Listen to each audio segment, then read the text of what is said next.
ಎಲ್ಲದರೊಳಗೂ perfect ಇರಬೇಕು. ಈ ಸಂಗೀತ ಅಂದರೆ ಹಾಗೆ ಹಿಂಗೆ ಎಲ್ಲ ಹೇಳಿದ್ರೆ ಅವ್ರಿಗೆ ತಲೆಗೆ ಮುಟ್ತಾ ಇರಲಿಲ್ಲ, ಅವರು ಅನುಭವಿಸ್ತಾ ಇರಲಿಲ್ಲ ಅದನ್ನು. ಅದಷ್ಟು ಪರ್ಫೆಕ್ಟ್ ಆದ್ರೆ ಮಾತ್ರ ಅನುಭವಿಸ್ತಿದ್ರು. ಆ ರಾತ್ರಿ ಆ ಕಾಲ್ನಡಿಗೆಯಲ್ಲಿ ಆಗ ಹಾರ್ಮೋನಿಯಂ ಹೊತ್ಕೊಂಡು ಹೋಗುವವರು, ತಬಲ ಹೊತ್ಕೊಂಡು ಹೋಗೋರು. ಎಂತ ಆಗಿನ ಜೀವನ ಒಳ್ಳೇದಿತ್ತು. ಈಗ ಇಷ್ಟು ಸೌಲಭ್ಯ ಇದ್ರೂ ಆ ಸುಖ, ಆ ಸಂತೋಷ, ತೃಪ್ತಿ ಇಲ್ಲ. ನನಗಷ್ಟು ನೆನಪಿಗೆ ಬರೋದಿಲ್ಲ ಗಣಪತಿಯವರೇ. ನನಗೆ ಬರೋದು ಕಷ್ಟ ಅಂದರೆ ನಮ್ಮ ತಂದೆಯವರು ಹೊಡ್ತಾ ಪೆಟ್ಟು ಅಷ್ಟೇ ನೆನಪುಂಟು. ಬಿಟ್ಟರೆ ಅವರೆಲ್ಲಾದರೂ ಈ ಸಂಗೀತ ಹೇಳದೆ ಹೋದರೆ, ಸಂಗೀತದ ವಿಷಯದಲ್ಲಿ ಬಂದಾಗ ಅವರು ತುಂಬ ಸ್ಟ್ರಿಕ್ಟ್. ಆಗುವ ಸುಮ್ಮನೆ ಹೊಡೆಯೋದಿಲ್ಲ, ಏನೋ ತಪ್ಪು ಮಾಡಿದಾಗಲೇ ಅಲ್ವಾ ಹೊಡೆಯೋದು. ಏನೋ ತಪ್ಪು ಮಾಡಿರ್ತಾರೆ, ಹೊಡೆಯುತ್ತಾರೆ ಅವರು. ಆದರೆ ಆ ಸಣ್ಣ ತಪ್ಪಿಗೂ ಏನಾಗಿರ್ತದೆ ಅಂದರೆ ಅವರು ದೊಡ್ಡ ಶಿಕ್ಷೆ ಕೊಟ್ಬಿಡ್ತಾರೆ. ಎಷ್ಟು ಜನರಿಗೆ ಜಾಮೀನು ಹಾಕಿದಾರೇನೋ ಅವರು. ಕೊನೆಗೆ ಅವ್ರ ತಲೆ ಮೇಲೆ ಬಂದಾಗ ಯಾರೂ ಇಲ್ಲ. ಅದನ್ನೆಲ್ಲ ಮಕ್ಕಳು ಅನುಭವಿಸಿದ್ದಾರೆ.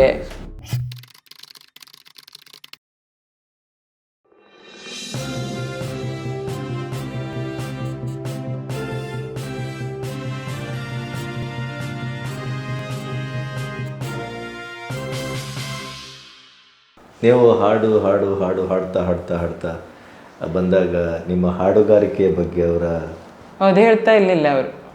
ನಾನು ಕೇಳಿದ್ದ ಕಡಿಮೆ, ಆದ್ರೆ ಖುಷಿ ಆದಾಗ ಗೊತ್ತಾಗ್ತಿತ್ತು. ನೀ ಚಲೋ ಹೇಳಿದೆಯಲ್ಲೇ, ಆ ಶಬ್ದ ಎಲ್ಲ ಹೇಳೋದು ಕಡಿಮೆ. ಅವರು ಸ್ವಲ್ಪ ಹೊಗಳೋದು ಕಡಿಮೆ. ಯಾರಿದಾದರೂ ಈಗ ಮಕ್ಕಳದ್ದು ಯಾರ್ದಾದ್ರೂ ಅಷ್ಟೇ, ತುಂಬ ಚಲೋದಾದರೆ ಅಷ್ಟು ಖುಷಿ ಅನುಭವಿಸ್ತಾ ಇದ್ರು. 1 ಸಲ ಅಲ್ಲ 4 ಸಲ ಕೇಳ್ತಾಯಿದ್ರು. ಇಲ್ಲಿ ಇಡ್ಸ್ಯಾರ ಎಂತ ಹಿಂಗೆ ಮಾಡಿಬಿಡ್ತಿದ್ರು ಅಷ್ಟೇ. ಒಂದೈದರೊಳಗೆ ಮುಗ್ದು ಹೋಗ್ತದೆ ಹಾಗಿದ್ದ. ತುಂಬ ತಿಳುವಳಿಕೆ ಅಲ್ವಾ ಅವರಿಗೆ? ಹೌದಪ್ಪ, ಎಲ್ಲದರೊಳಗೂ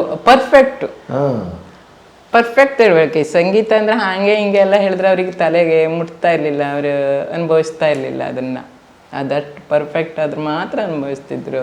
ಮಕ್ಕಳಿಂದ ಮೊಮ್ಮಕ್ಕಳವರೆಗೂ ಪ್ರಥಮ ಚರಣ ಅವರೇ ಬಹುತೇಕ ನಿಮ್ಮ ಕುಟುಂಬದಲ್ಲಿ ಮಾತಾಡಿಸುವಾಗ ಆ ಮಾತುಗಳು ಬರ್ತವೆ. ಈಗ ಅಲಂಕಾರ ಇತ್ಯಾದಿ. ಹೌದು. ನನ್ನ ಅಕ್ಕನ ಮಗಳಿಗೆ ಅವರೇ, ನನ್ನ ಮಗನಿಗೆ ಆ ಯಕ್ಷಗಾನ, ಶಶಾಂಕನಿಗೆ ಯಕ್ಷಗಾನದ ಹೆಜ್ಜೆ ಹಾಕ್ಸಿದ್ದವ್ರೆ. ಹೌದು, ದಿನ ಹೌದು ಯಕ್ಷಗಾನದ ಹೆಜ್ಜೆ ಹಾಕ್ಸಿದ್ದವ್ರೆ. ಆಗ ಮಕ್ಕಳಿಗೆಲ್ಲ ಮೇಜಿನ ಮೇಲೆಲ್ಲ ಹತ್ತು ಆಕ್ಟ್ ಮಾಡ್ತಾರೆ. ಹೌದು ಅವರೇ ಅಷ್ಟು. ಆವಾಗ ಅವರಿಗೆ ಹಾಡ್ಲಿಕ್ಕೆ ಕಷ್ಟ ಆಗ್ತಿತ್ತು, ಆದ್ರೂ ಆ ಭಾವನೆ ಬರ್ತಿತ್ತು. ಅಷ್ಟು ಭಾವನೆ ಇದರಲ್ಲ. ಹಾಡು ಅಂತೂ ಅವನು ಕುಣಿಸದೇ ಹೋಗೋದಿಲ್ಲ. ಅವನಿಗೆ ಆ ಭಾವನೆ ಬಂದೊತ್ತ ಅವನು ಕುಣಿಯೋದಿಲ್ಲ, ಅಷ್ಟು ಆಡ್ತಿದ್ರು ಅವರು. ಮಕ್ಕಳಿಗೆಲ್ಲ ಒಳ್ಳೆ ಇದನ್ನೇ ಮಾಡಿದ್ದಾರೆ ಅವರು. ಸಣ್ಣವನಿಗೂ ಚೆನ್ನಾಗಿ, ಅವನು ಸ್ವಲ್ಪ ಸಣ್ಣವನು ತುಂಟ ಇದ್ದ ಆಗ, ಸಣ್ಣದಿರುವಾಗೆಲ್ಲವ. ಅವನು ಇದ್ದ. ಅವನ ಹತ್ರ ಎಲ್ಲ ಸುಮ್ಮನೆ ಆ ಆ್ಯಕ್ಟ್ ಮಾಡು, ಇದ್ರ ಮಾಡು, ಹಾಗೆ ಮಾಡು, ಆ ಅಭಿನಯ ಮಾಡು ಈಗೆಲ್ಲ ಹೇಳಿ ಎಲ್ಲರಿಗೂ ತೋರಿಸಿ ನೆಗೆಯಾಡೋದು. ಹಾಗೆ ಇದು ಅವರು ಎಲ್ಲ ಕಲೆಗೂ ಒಂಥರ ಪ್ರೋತ್ಸಾಹ ಕೊಡ್ತಿದ್ರು. ಈಗ ನಮ್ಮನೆ ತಂಗಿ ಉಮಾಂಬ, ಅವಳು ಏಕಪಾತ್ರ ಅಭಿನಯ ತುಂಬ ಚೆನ್ನಾಗಿ ಮಾಡ್ತಾಳೆ. ಯಾರು ಬಂದ್ರೂ ಅವಳು ಹೊರಗೆ ಕರೆಸಿ ಅವಳ ಹತ್ರ ಮಾಡಿಸೋದು ಅವರು. ಅಷ್ಟು ಖುಷಿ ಪಡ್ತಾ ಇದ್ರು ಅವರು. ಹೌದು, ಅವಳು ತುಂಬ ಚೆನ್ನಾಗಿ ಮಾಡ್ತಾಳೆ ಎಲ್ಲರಿದು ಮಿಮಿಕ್ರಿ. ಭಾಗದಲ್ಲಿ ಇವತ್ತು ಮಾವದಿಕ್ಕಳೆಲ್ಲರೂ ನಿಮ್ಮ ದೊಡ್ಡ ಮಗಂದು ಪುಂಡಾಟಿಗೆ ಜೋರು ಹೇಳ್ತಾರೆ. ಹೌದು ತುಂಬ ಇತ್ತು ಅವನದು. ಅವನು ನಮ್ಮ ತಂದೆ, ನಮ್ಮ ತಾಯಿ ಮನೆಯವ್ರು ಮಾತ್ರ ಸಹಿಸ್ಕೊಂಡಿದ್ದು. ಮತ್ತಾರು ಸಹಿಸ್ಕೊಳ್ತಾ ಇರಲಿಲ್ಲ ಅವನ ಪುಂಡಾಟಿಗೆ. ನಮ್ಮ ತಂದೆ ಮತ್ತು ನಮ್ಮ ತಾಯಿ ಮನೆಯವರೇ. ಹೀಗಾಗಿ ಅವರ ರಜೆಯಲ್ಲಿ ಬಂದು ಕೂಡಲೇ ಅಲ್ಲಿ ಹೋಗ್ಲಿಕ್ಕೆ ಹೆಚ್ಚು ಇಷ್ಟಪಡ್ತಿದ್ದು. ತಂದೆಯವರ ರಂಗಭೂಮಿಯ ಬಗ್ಗೆ ಏನು ಹೇಳ್ತೀರಿ? ನನಗೆ ತಿಳಿದಾಗೆ ಆಗ ಅವರು ಒಳ್ಳೆ ಕಲಾವಿದರು. ನನಗೆ ತಿಳಿದ ಹಾಗೆ ಈಗ ಸ್ತ್ರೀ ಒಂದು ಎಂತ ಸ್ತ್ರೀ ರತ್ನಾಳು ನಾಟಕ ಇತ್ತು, ಅದು ಸಾಮಾಜಿಕ ನಾಟಕ. ಅಂಥದ್ದು ಆ ನಾಟಕನೂ ಅವರು ಅಷ್ಟು ಚಂದ ಮಾಡಿದ್ದಾರೆ. ಅವರು ಆ ಸ್ತ್ರೀ ರತ್ನ ನಾಟಕನು ಬರೀ ಪೌರಾಣಿಕ ನಾಟಕ ಅಲ್ಲ, ಇದೊಂದು ಆವೇಶದಲ್ಲಿ ಮಾಡ್ತಾರೆ ಅಂತ ಆದ್ರೂ ಆ ಸ್ತ್ರೀರತ್ನ ನಾಟಕದಲ್ಲೂ ಅವರು ಸಾಮಾಜಿಕ ಒಂದು ಪಾತ್ರವನ್ನು ಅವರು ಅಷ್ಟು ಚೆನ್ನಾಗಿ ಮಾಡಿದ್ದಾರೆ. ಅವರು ಒಳ್ಳೆ ಕಲಾವಿದರು ನಿಜವಾಗಿ. ಅವರು ನನ್ನ ದೃಷ್ಟಿಯಲ್ಲಿ ಅವರು ತುಂಬ ಒಳ್ಳೆ ಕಲಾವಿದರಾಗಿದ್ದರು. ಅವರು ಈ ಹರಿಶ್ಚಂದ್ರನಂಥ ನಾಟಕನಾಗಲಿ, ಈ ಬೋಮಾಸುರನಂಥ ನಾಟಕನಾಗಲಿ, ಸ್ತ್ರೀರತ್ನ ನಾಟಕ ಆಗಲಿ, ಯಾವುದೋ ನನಗೆ ನೆನಪಿಗೆ ಬರೋದಿಲ್ಲ. ಆದ್ರೂ ಎಲ್ಲದರೊಳಗೂ ಅವರು ಅಷ್ಟು ಪರ್ಫೆಕ್ಟ್, ನನ್ನ ಲೆಕ್ಕದಲ್ಲಿ ಪರ್ಫೆಕ್ಟ್. ಗೊತ್ತಾಯ್ತು. ನಾ ಆ ದೃಷ್ಟಿಯಲ್ಲಿ ನೋಡೋದು ಒಳ್ಳೆ ನಾಟಕಕಾರರಾಗಿದ್ರು ಅಂತ, ನಾಟಕ ಕಲಾವಿದರಾಗಿದ್ರು ಅಂತ ಹೇಳಿ. ನಿರ್ದೇಶನನೂ ಮಾಡ್ತೀವಿ. ನಿರ್ದೇಶನ ನೀವು ಎಷ್ಟು ಅಂದರೆ ಈಗ ಹೈಸ್ಕೂಲಲ್ಲೆಲ್ಲ ಅವ್ರ ನಿರ್ದೇಶನಕ್ಕೆ ಹೋದರೆ ಇಡೀ ಹೈಸ್ಕೂಲ್ ಟೀಚರ್ಸು ಅವ್ರ ಮಕ್ಕಳಿಗೆ ಹೋದರೆ ಇಡೀ ನಮ್ಮ ಟೀಚರ್ಸ್ ಸ್ಟಾಫೇ ಅಲ್ಲಿರ್ತಿತ್ತು. ಪ್ರತಿಯೊಂದು ಇದು ನೋಡಿ, ಒಂದು ಈ ಹಾಸ್ಯದ್ದೆಲ್ಲ ಕಲಿಸೋದು ಅಷ್ಟು ಸುಲಭ ಅಲ್ಲ. ಹಾಸ್ಯದ್ದು, ಸ್ತ್ರೀ ವೇಷ, ಅಷ್ಟು ಒಂದು ಚೂರು ನಾಚಿಕೆ ಇದು ಎಲ್ಲೂ ಈ ಸ್ತ್ರೀ ವೇಷ ಕಲಿಸುವಾಗಲಿ ಎಲ್ಲರೂ ಅಷ್ಟು ನೆಗೆಯಾಡ್ತಿದ್ರು. ಇವರು ಎಷ್ಟು ಎಂಥ ಸೀರಿಯಸ್ ಆಗಿ ಅದನ್ನು ಕಲಿಸ್ತಿದ್ರು ಅಂದರೆ, ಈಗ ನಾಟಕ ಕಲಿಸಿದವರಿಗೆಲ್ಲ ನೆನಪಿದೆ ಅವ್ರು ಹೇಗೆ ಕಲಿಸ್ತಿದ್ರು ಅಂತ ಹೇಳಿ. ಅವ್ರು ಯಾರು ಪೆಟ್ಟಾಕಿದ್ದು ನೆನಪಿದೆ. ಹೌದು, ಪೆಟ್ಟಾಕಿದ್ದು ನೆನಪಿದೆ. ಅದೇ ಅಂದರೆ ಅಷ್ಟು ಅದ್ರಲ್ಲಿ ತಲ್ಲಿನಾಗ ಕಲಿಸ್ತಿದ್ರು, ಅದರಲ್ಲಿ ಮುಳುಗೋಗ್ತಾ ಇದ್ರು ಅವರು. ದ್ವೇಷ ಅಲ್ಲ ಅದು. ಕೊನೆಗೆ ನೆನಪಿರ್ತಾ ಇರಲಿಲ್ಲ. ಮತ್ತೊಂದು ಅರ್ಧ ಗಂಟೆ ಎಲ್ಲರೂ ಇಲ್ಲೇ ಇಲ್ಲ. ಅದು ಅವರಷ್ಟ ಬರಲಿ ಹೇಳಿ, ಒಳ್ಳೇದಾಗಿ ಸರಿಯಾಗಿ ಬರಲಿ ಹೇಳು ಅನ್ನೋದು ಒಂದೇ ಕಾಳಜಿ ಇತ್ತು. ಬಿಟ್ಟರೆ ಅವರಿಗೆ ಅಷ್ಟು ಚೆನ್ನಾಗಿ ನಿರ್ದೇಶನ ಮಾಡ್ತಾಯಿದ್ರು. ಬರೀ ಅಲ್ಲೂ ಒಂದೇ ಅಲ್ಲ, ಅವರು ಎಷ್ಟು ನಾನು ಎಲ್ಲಿ ಕುಂಡ್ಬಳೆ ಆ ಕಡೆ ಎಲ್ಲ ನಾಟಕಕ್ಕೆ ಹೋಗಿದ್ದಾರೆ. ಹಡ್ನಬಾಳ ನಾವೊಂದ್ಸಲ ಇಲ್ಲಿ ನಿನ್ನೆ ಬರುವಾಗ ನೋಡಿದೆ, ಅದು ಯಾವುದು ಊರು ಅಂದಪ್ಪ, ಅಲ್ಲೇ ಆ ಕಡೆ ಎಲ್ಲ ಕಡೆನೂ ಹೋಗ್ತಾ ಇದ್ರು ಅವರು. ಆಗ ನಾಟಕಕ್ಕೆ ಅವ್ರು ಹೋಗೋದು, ನಾವು ಅಕ್ಕ ಹಾರ್ಮೋನಿಯಮ್, ತಮ್ಮ ತಬಲಾ, ನಾನು ಆಡೋದು, ಹಿನ್ನೆಲೆ ಆಡೋದು, ಇವ್ರ ನಾಟಕ ನಿರ್ದೇಶನ ಚೆನ್ನಾಗಿತ್ತು. ಆವಾಗ ನಮಗೂ ಎಂಟರ್ಟೈನ್ಮೆಂಟ್ ಅಂದರೆ ಅದೇ ಆಗಿತ್ತಲ್ವ, ಊರು ತಿರುಗಾಡೋದು. ಆ ರಾತ್ರಿ ಆ ಕಾಲ್ನಡಿಗೆಯಲ್ಲಿ ಆಗ ಹಾರ್ಮೋನಿಯಂ ಹೊತ್ಕೊಂಡು ಹೋಗುವವರು, ತಬಲಾ ಹೊತ್ಕೊಂಡು ಹೋಗೋರು. ಎಂತ ಆಗಿನ ಜೀವನ ಒಳ್ಳೇದಿತ್ತು. ಈಗ ಇಷ್ಟು ಸೌಲಭ್ಯ ಇದ್ರೂ ಆ ಸುಖ, ಆ ಸಂತೋಷ, ತೃಪ್ತಿ ಇಲ್ಲ. ಆಗ ಯಾವ್ದು ಬೇರೆ ಯಾವುದು ಇದೇ ಇಲ್ಲ, ಬರೀ ನಾಟಕ. ನಿಮಗೆ ಕಷ್ಟ ಅಂತ ಅನಿಸಿದ ದಿನಗಳೇನು? ಯಾವಾಗ?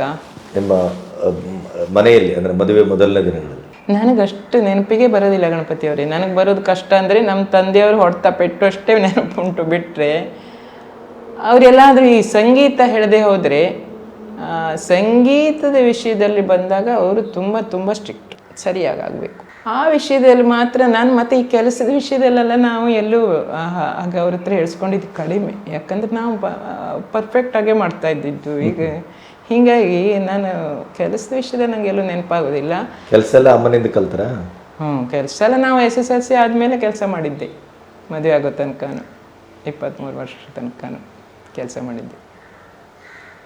ಆಗ ಶಕ್ತಿ ಇತ್ತು, ಮಾಡೋ ಇದಿತ್ತು, ತಂದೆ ಹೇಳ್ಕೊಟ್ಟು ಒಂದು ದಾರಿ ಇತ್ತು, ಹೇಗೆ ಮಾಡಬೇಕು ಅನ್ನೋದು ಗೊತ್ತಿತ್ತು. ಮನೆತನದಲ್ಲೇ ನೀವು ಸ್ವಲ್ಪ ಗಟ್ಟಿ? ಗಟ್ಟಿನೇ ನಾನು.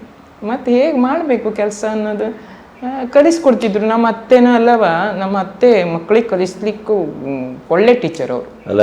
ಹೌದು. ಅವರು ಯಾವಾಗಲೂ ಬೈಯೋದೇ ಇಲ್ಲ ಇತ್ತು. ಅಲ್ಲ ತಂಗಿ, ಅದೊಂದು ಮಾಡೋದಿತ್ತು ನೋಡು, ಮಾಡುವನ ಹಿಂಗೆ. ಅಷ್ಟು ಪ್ರೀತಿ ಮಾಡಿದಾಗ ಯಾರು ಮಾಡೋದಿಲ್ಲ? ಎಲ್ಲರೂ ಮಾಡ್ತಾರೆ. ಅಷ್ಟು ಚೆಂದಾಗಿ ಮಾಡಿಸ್ತಿದ್ರು ಅವರು. ಇವತ್ತು ಅದು ಒಂದಿತ್ತಲೆ ಮಗ, ಹಿಂಗೆ ಅಷ್ಟು ನೈಸಾಗಿ ಅವರು ಕಲಿಸಿದ್ದು ಇದೆಲ್ಲ. ಹೀಗಾಗಿ ನನಗೆ ನೆನಪಿದ್ದದ್ದು ಕಷ್ಟದ್ದು ಅಂದರೆ ನಮ್ಮ ತಂದೆಯ ಇದು ಸಿಟ್ಟು ಮಾತ್ರ. ಮತ್ತು ಇನ್ಯಾವುದು ಪೆಟ್ಟು ತಿಂದಿದ್ದೇನೆ, ನಾನೇ ಹೆಚ್ಚು ಪೆಟ್ಟು ತಿಂದಿದ್ದು ಅಂತ ಹೇಳ್ತಾರಪ್ಪ. ಹೀಗಾಗಿ ಹೌದು, ಅವರಿಗೆ ಇಷ್ಟು ವಿಷಯಕ್ಕೆ ಇಷ್ಟು ಸಿಟ್ಟು ಮಾಡಬೇಕು ಹಾಗಲ್ಲ ಇಲ್ಲ. ಎಲ್ಲ ವಿಷಯಕ್ಕೂ ಒಂದೇ ಸಿಟ್ಟು. ಆ ಸಿಟ್ಟಿಗೆ ಮಿತಿ ಇಲ್ಲ. ಹೀಗಾಗಿ ಅದೊಂದು ಅವರಿಗೆ ನಾ ಗಟ್ಟಿ ಕಾಣ್ತಿದ್ನಲ್ವ, ಅವರಿಗೂ ಶಕ್ತಿ ಇತ್ತು. ಹೀಗಾಗಿ ಸ್ವಲ್ಪ ಪೆಟ್ಟು ತಿಂದದ್ದು ನಾನೇ ಜಾಸ್ತಿ ಅಂತ ಹೇಳ್ತಾರೆ ಎಲ್ಲರೂ. ಆದರೆ ನಂಗೆ ಅದಕ್ಕೆ ಪಶ್ಚಾತ್ತಾಪ ಇಲ್ಲ. ಈಗ ನನಗದು ನೆನಪು ಇರಲಿಲ್ಲ ಆ ಪೆಟ್ಟಿನ ನೋವು. ಆದರೆ ಅದಕ್ಕಾಗಿ ಪಶ್ಚಾತ್ತಾಪನೂ ಆಗೋದಿಲ್ಲ ನನಗೆ. ತಂದೆ ಅಂತ ಬೇಜಾರ ಹೊಡೆದಿದ್ರು ಅಪ್ಪ ಅಲ್ವಾ? ಹೌದು.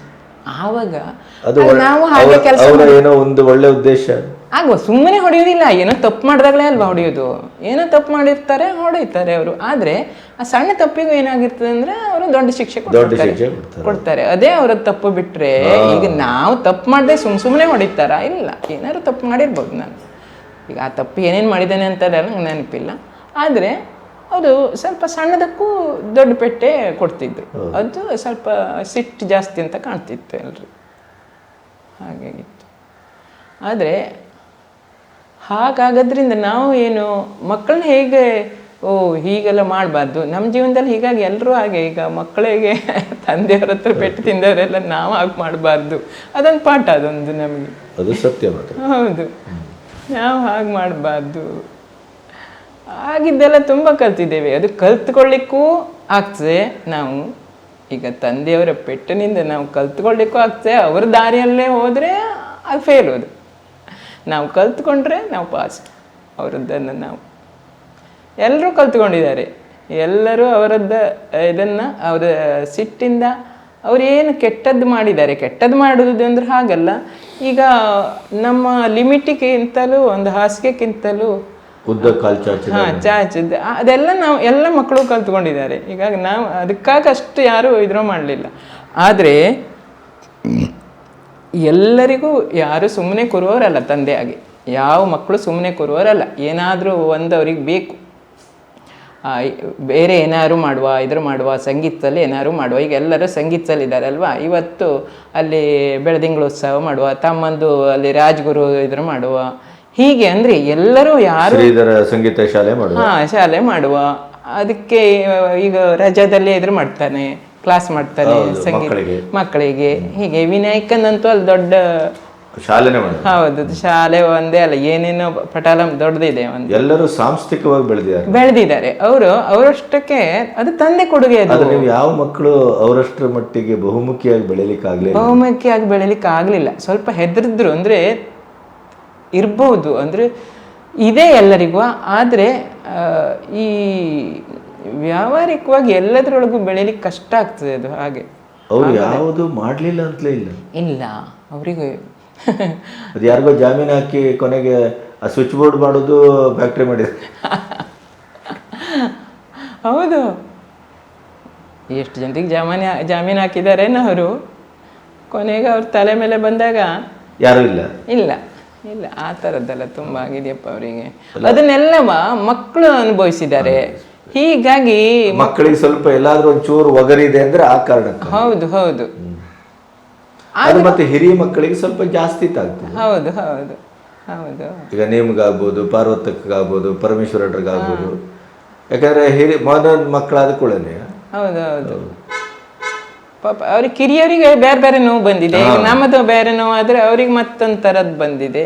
ಹೀಗೆ ಅಂದರೆ ಎಲ್ಲರಿಗೂ ಒಂದೊಂದು ಥರದ ಇದರೊಳಗೆ. ಆದರೆ ಆ ನೋವನ್ನು ನಾವು ಅದು ಏನು ಹೇಳ್ತೇವೆ ನಾವು, ಇದು ಪಾಸಿಟಿವ್ ಆಗಿ ತಗೊಂಡ್ರೆ ಅದೇನಾದ್ರು ಒಂದು ರೀತಿ ಹೆರಿಗೆ ನೋವು ಇದು. ಹೌದು, ಮಕ್ಕಳ ಬೈವಾಗಿಲ್ಲ, ಅದನ್ನ ನಾವು ಪಾಸಿಟಿವ್ ಆಗಿ ತಗೊಳ್ಬೇಕು. ಅದನ್ನ ನಮಗೆ ಬೇಕಾದಾಗ ನಾವು ತೀರಿಸ್ಕೊಳ್ಳಿಕ್ಕೆ ಸಾಧ್ಯ ಉಂಟು. ಅದನ್ನು ಆ ನೋವಾಗಲಿ, ಆ ಕಷ್ಟ ಆಗಲಿ, ಅದು ನಾವು ಅನುಭವಿಸೋದಾಗಲಿ, ಅದನ್ನು ನಾವು ಎಲ್ಲಿ ಸಾಧ್ಯನೋ, ಎಲ್ಲಿ ಒಳ್ಳೇದು ಮಾಡ್ಲಿಕ್ಕೆ ಸಾಧ್ಯನೋ ಅದನ್ನು ಒಳ್ಳೇದು ಮಾಡ್ಬೋದು. ಅದು ನಮ್ಗೆ ತಂದೆಯವ್ರು ಕೊಟ್ಟ ಅನುಭವನೇ ಅದು.